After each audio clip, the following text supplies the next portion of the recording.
Take her easy, Bulkhead. Just stay focused. Everything's gonna be... Okay,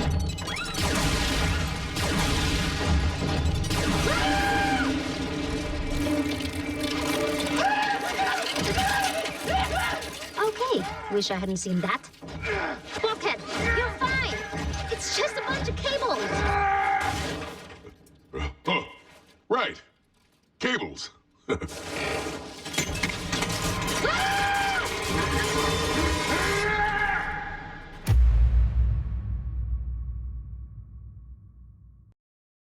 Hello everyone and welcome. My name is Bailey, also known as CringeMcCringle here on YouTube and all of the other socials.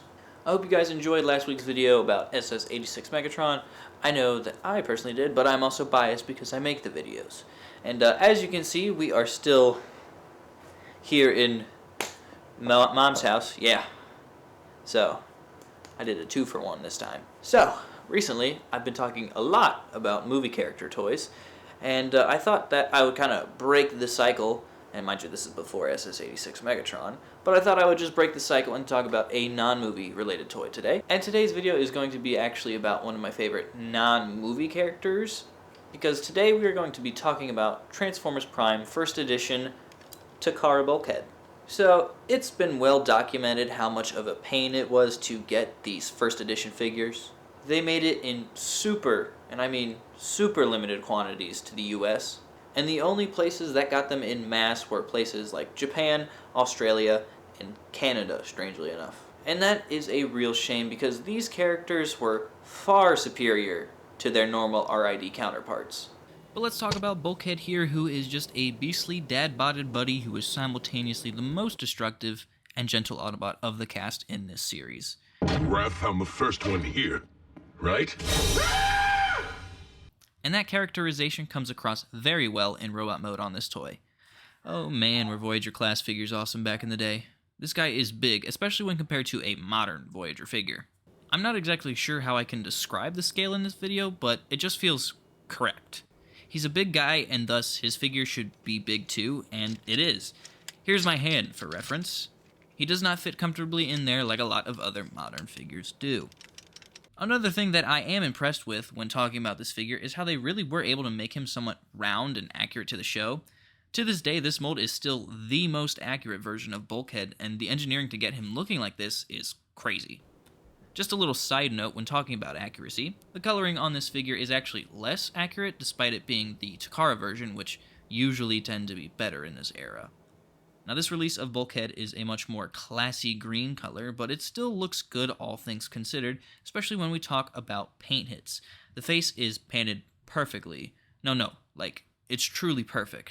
No overspray, no uneven or messed up spots, just a nice silver chin with beautiful blue eyes. For articulation and accessories, head is on a ball joint so it can look everywhere. Arms rotate 360 degrees, as well as going out. And I would like to mention that the shoulder pads are also engineered so they can slide over and it actually doesn't ruin the silhouette like this feature sometimes does. Now due to transformation, there's also a butterfly joint, elbow bend, bicep swivel, hands fold in to reveal a 5mm port that you can insert Bulkhead's wrecking ball in, legs go forward and back on a very nice ratchet joint, legs also go out, and there is a knee bend.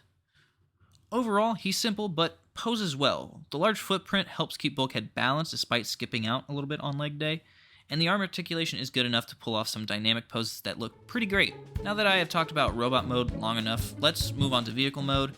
Transformation is complex, but it needs to be because of just how good both modes are.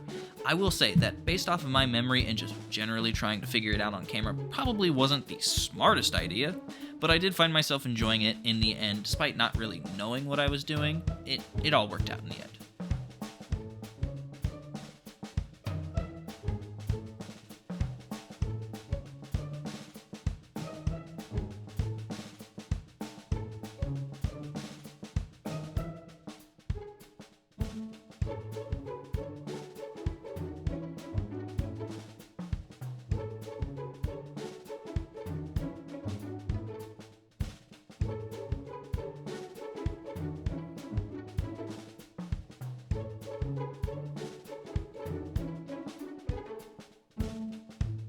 And here we have vehicle mode. As you can see, Bulkhead turns into a very brawny, and I'm only saying that word because it was eventually used as a brawn repaint.